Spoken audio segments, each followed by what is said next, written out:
Tim, you said after the game on given night that this is Wisconsin's a winnable game. Why do you want to expand on that? Why do you think it's a winnable game for you? Is it a shock that I thought it was a winnable game, Brian? Well, first of all, I think that we have to have the mindset it's a winnable game. And I would question that if that was the mindset going into Ohio State. I'd hope there was a way we could win the game, but I'm not sure that we really truly felt that way. So I want to set the tone early that, we're expecting to win games, bottom line. Is that what you meant by that comment in general then? And I think we can win the game. Okay. Do you think you match up well with Wisconsin? I guess is that a better question for you? What's the...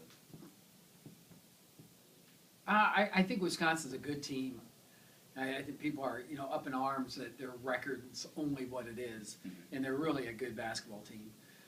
They've had some injuries. They're a little thin. They're thinner than they want to be, but at the same time, they've got very capable players. Evans is really good. Bergeron, we had in camp when he was at North Dakota State, I don't know, eons ago. And Ben Brust, is an amazing rebounder, just great hustle guy. You talk about being a Gata player, he's that kind of guy. They've got really good, and they've got some young good players too. Their offensive woes and your defense has been pretty decent. I'm not judging anybody's offense, okay? That would be bad karma if I ever heard it.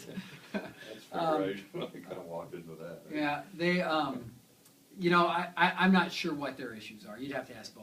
I know they're probably, not as good as they want to be, but they played a fairly ambitious schedule.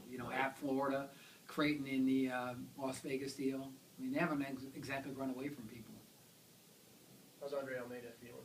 I'd say he's questionable And Mike Phelps? for Sunday, and Mike Phelps is doubtful. Is Andre, was it foot or ankle? Or It's ankle. It's an ankle. Yep. If he can't play, how do you go about replacing him or playing without him? Well, I think the lineup you saw, against Ohio State is probably. I don't know that we'll go much deeper than that unless it's by necessity. You mentioned possible more minutes for Sergey. Is that a possibility? Mm-hmm. Definitely. What has he shown you, from day one here to now? What's his progression been? What I like about Sergey is he's stuck with it. He's not moping around. He's not hanging his head. He's just trying to get better every day. And, his biggest issue is just strength. Right. And it's hard to operate, at that size. And he's, there's not a whole bunch of quickness with a European kid that size. So, how are you effective? Well, you're effective when you're strong enough to hold your own. He's not there yet. What does he bring, though? What can he do? He's got a really good mind for the game. He knows basketball well, got good feel. He actually passes pretty well facing the basket, and he's got a nice shooting touch. And I think you saw that the other night.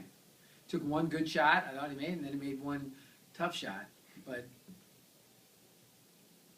that's all right. When you're a little thin with injuries and you've got a lack of depth, do you embrace every media timeout you get, every timeout you call? Well, every time out I call, we're not embracing people sometimes, but you have to be able to try and find ways to, play the whole 40 minutes, be effective at the end of a game. Fatigue is certainly one of those things you have to manage. Just in general, in college basketball, though, I know you have no control over this, but 4 media timeouts a half, is that something you like? Yeah, 18 potential timeouts. Like it's almost a football game.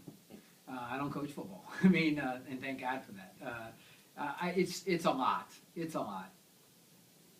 And now you get in some of them depending on what it is, and the timeouts are even longer. In 2.5 minutes or 2:15 or whatever they are. I only have so much to say. I have so many good ideas. That's already obvious, I think. Hey, Tim, you mentioned after the game your disappointment, the lack of the hustle plays you guys made against Ohio State. You saw you saw a hustle play. No. You can verify you saw a hustle play because I couldn't find one. None come to mind. But when your style, how do you go about coaching that? What are some of the strategies you do? I don't think I could say that in public and still keep my job. You have to encourage your guys to play harder. Sometimes getting your guys to play harder is finding new and innovative ways to antagonize your players. We'll work on that about 2 o'clock today.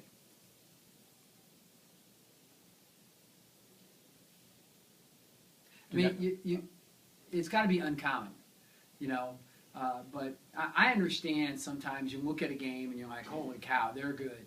What I can understand is pinning your ears back and playing as hard as you can and going down and fighting to the death. We didn't do that. And that's on me. I let them get to that point. I let them get soft. And we have to correct that immediately. Did that surprise you in that Yes, game one? it did. It really did.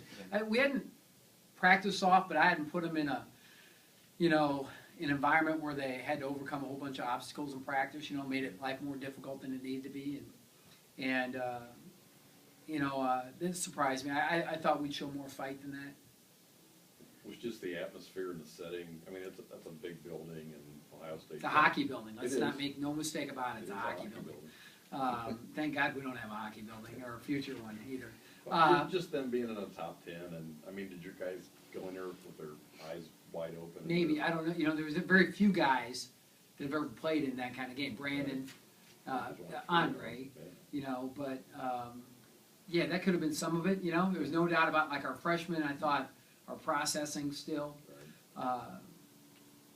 and they'll get better. I'm encouraged by their effort, but we have to be a physically tougher team too. Okay. I'm not so sure. I hate Christmas, the length of the Christmas break even. I think the guys kind of get into a blasé routine. I think that has some effect too.